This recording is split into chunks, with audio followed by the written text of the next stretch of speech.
And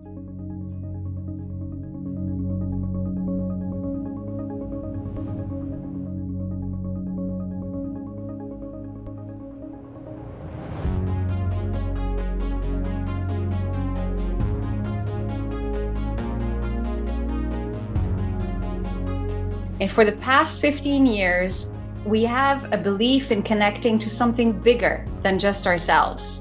And that has found its shape in Month of Service. This year, of course, the world changed. What has not changed, however, is our commitment to our purpose of helping the world run better and improving people's lives.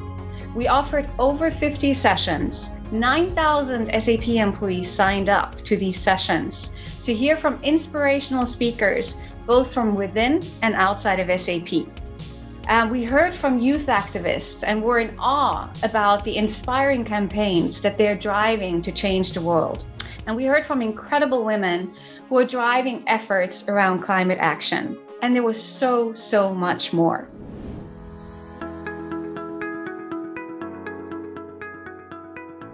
One thing's certain when we unite for our future, and that is that no one gets left behind. It cannot be that purpose and profitability is a conflict. They need to coexist. Currently in the pandemic situation we are all in, we see that the ones being more sustainable are more resilient and being more profitable. It's not a conflict. Building a skilled and inclusive workforce and promoting social and inclusive entrepreneurship. Those are the core areas that the CSR team is primarily engaged in. None of us are working in a silo or alone. We're thinking about what are the synergies? How do we partner together? How do we make sure that everybody at SAP has access to the same opportunities for growth and development? We need to connect to that purpose in order to feel that sense of belonging. This is not just something that we, talk about, but we're living it every day, and we've been living it for years now. And I think it's justifiably something that we can be really proud of at SAP. We talk about employee engagement and purpose and sustainability being embedded in our corporate culture, but it can only live through the individual employees that are engaging and that are driving action. The knowledge that we have, over 20,000 employees on an annual basis that engage in one way or another, that's a massive number. And that's a huge testament, I think, to what employees believe in and how they believe also they can drive action themselves. So I think that's an important message for everyone who's listening to hear, that there are many vectors into it, but the common thread in everything that you shared was in service of something larger than yourselves. We need builders. We need people who do know how to market and operate and do the finance. And if that is your love and you see a problem, use yourself in that way.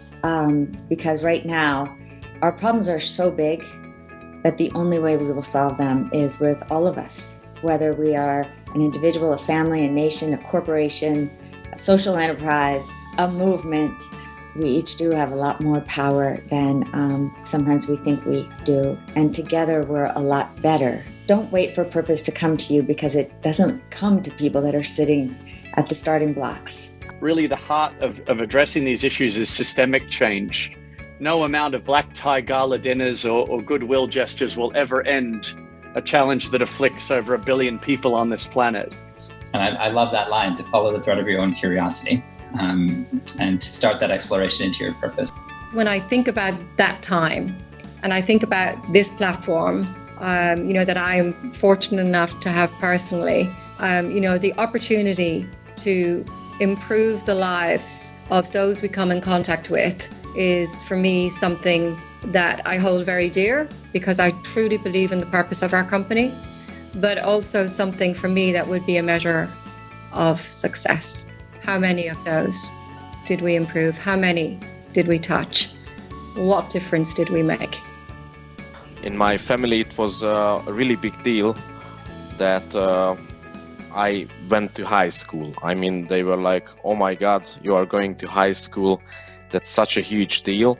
And it's even a bigger thing that I am going to university. So I always say that I'm kind of a black sheep in my family in regards to the education, and I really hope that I can show it to other people in my family and outside my family as well that it's possible, but because I think most of the times when they grow up, they just accept that they will not finish school and they will not get a good job and they will continue living like their parents. What is very important of the program that we need role models. Yeah. So basically, the people who graduated from our program are seen by the rest of the Roma population that it's possible, so that they are able to achieve their dreams. I don't know if Martin agrees with me, but I think it's an important program just to show the rest of the family where you can do regardless of your background. I think our colleagues at SAP are very open-minded and very empathic, and this is very useful for us, because that's what mostly needed. I think that you should have an open heart and ready to learn and help people, and it's never a question that many people at SAP and at SAP Hungary like this. The private sector, as we all know, relies hugely on innovation. In fact, without innovation, it can't survive. And if you look at SAP's Innovation Factory, for example, you can see an approach to innovation that focuses less on the academic aspects of innovation, but actually focuses on problem solving, on solving real world problems using innovation. And I think that's the value, for me, the predominant value of what the private sector brings to our work as governments and indeed as development partners around the world. It can really leverage the quality of life and solve these big issues that we are all dealing with. So seeing, 18 years old solving issues related to climate warming or to traffic accidents, just connecting the dots, it's a very empowering experience. And that's what we have been doing in more than 10 countries over the past 5 years. So very proud to be partnered with SAP as you are. When you were 15 and 16 years old, the ideas are just all over the place. And they may not be the right ideas. They may not be the ideas that focus you on something that is going to lead directly to the path that you're on now. But what is exciting is that those ideas are really exciting. The way you drive is you look down the road at where you're going, not right where you are. I don't want to look at where I am. I want to look at where I'm going to be. Yeah. And, I think that sense of hope, right? And that sense of positivity, we probably need that more than ever. Challenging times always present opportunities, right? And this virtual world, this virtual setting that we're all in, we have seen this as well. You can suddenly transcend borders and geographies in ways that you couldn't do before. Yeah. And you can motivate people to actually participate and to give a piece of themselves, sometimes in much easier because it's very comfortable, right? They don't have to travel anywhere. They don't have to fly anywhere. They don't need to take a train or drive. They can just stay sitting at home. They can have their child on their lap and they can just engage. And so my experience has really helped me understand that it's not that today's young people don't care about social change. It's that we're not being meaningfully engaged in innovative ways, and we're not being equipped or educated to be a part of the solution. Is this sort of sense that activism isn't a passion, it's something that has to be done. And I'm 23 years old, and I can already say I have seen significant changes in the accumulation of plastic waste on our shorelines. So that, really scares me, and I don't want to live in a world where my kids can never say, I've seen a clean beach. One of my central purposes in life is to really be able to provide access and opportunity to folks across all socioeconomic spectrums. And so I don't want someone to be limited by the income level that they're born at. If you're talking about young people without talking to young people, then there's something being done wrong. And we really shouldn't have a conversation about a group of people or have a conversation about democracy and the future of our countries without having the voices of, 32%, I believe, of the world is young people. So having those voices represented, heard, and listened to. When we think about most of the isms, we don't allow them. We don't allow sexism, we don't allow racism, all of these things. But adultism, I think that there's a sense that maybe that's okay. This idea that adults know better. Is everybody getting to speak? Is everybody's voice being heard? Whether it be different thinking styles or different genders or different races, like, are we listening to everyone who's already present? And then also asking, like, who are the people who are not present here at this table who should be?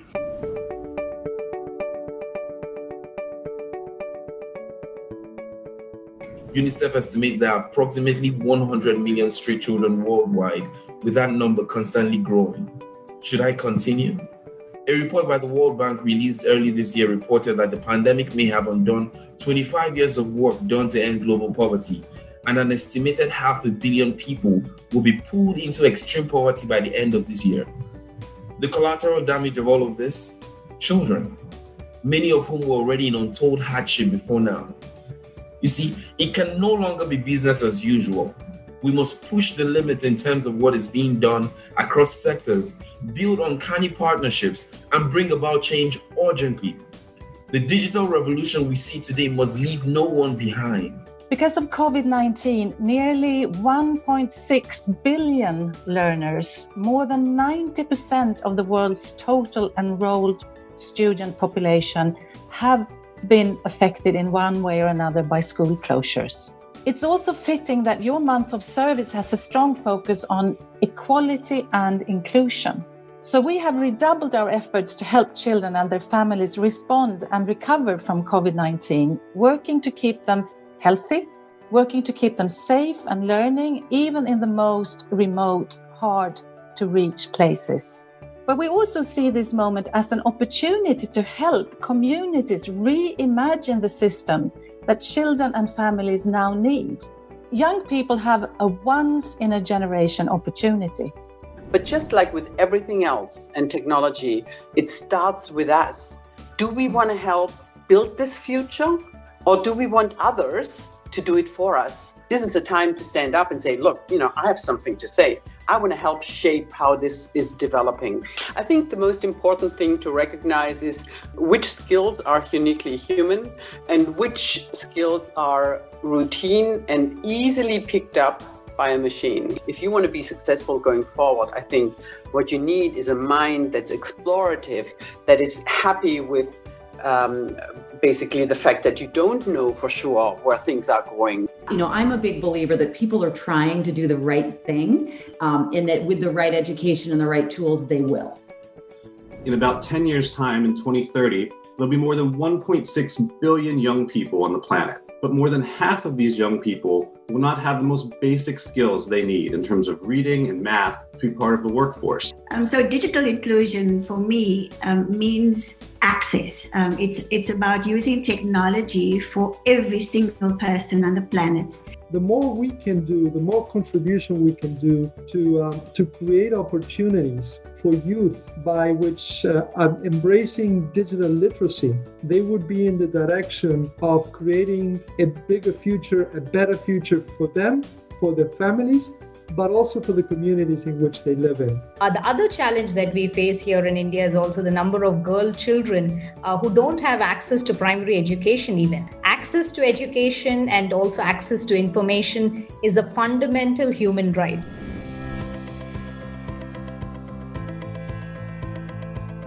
That moment when I was in the middle of the ocean seeing something like a toothbrush floating by, it made me realize that that toothbrush had once actually literally been inside somebody's mouth brushing their teeth. It's so personal. It's this one little micro action that has meant for some reason that plastic toothbrush has found its way into the middle of the ocean. But it's quite empowering to think that actually it's then one human action that can remove it. And if we add all of those actions up, those micro actions eventually will solve the problem. An ambition from leading companies out there to try to do stuff. And then you have an ambition from policymakers and governments. And an ambition for as individuals, as you know. But I think if we can coordinate those things together and shift a bit more together and collectively, we're not going to make piecemeal change. We'll sort of make larger scaled steps towards the systems change we need. Really, the vision for us is that if we look at what corporations have been doing, it is always about top line. The profits and bottom line, making sure operationally that things run very efficiently, but really companies need to think of the third dimension of success. And that means embedding sustainability to include climate action into the way the companies run. So it is actually a measure of success also, along with financial, social, and environmental. As humans, we are resilient, right? We are innovators.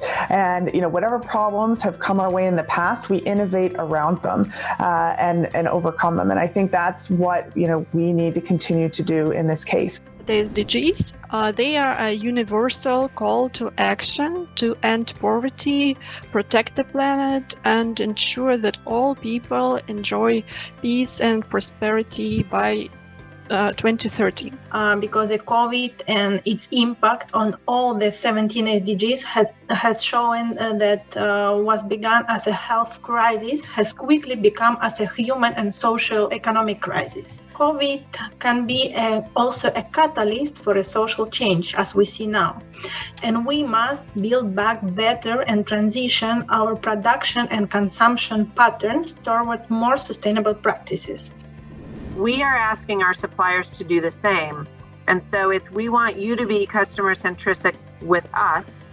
And so when we meet with you, we want you to tell us how you can make us more sustainable, how you can make our supply chain have the right gender and ethnic diversity. If you're aware of this, you can, working in your respective roles within SAP, for example, can really challenge the thinking that happens in each department, whether it's each line of business, whether it's on the supplier or the spend management side, or if it is on our manufacturing supply chain side, or if it's on the employee side. So it's really goes back to, and the call to action here for everybody on the call is, you can make an impact at an individual level. And if you're not familiar with the concept circular economy, it's actually very simple.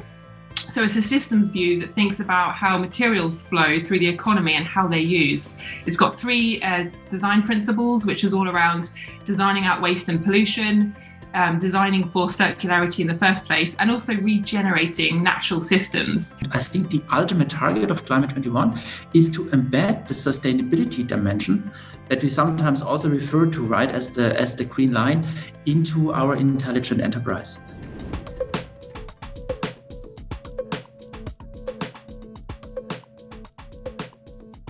There is a long tradition of crafting a career, crafting a knowledge base through education.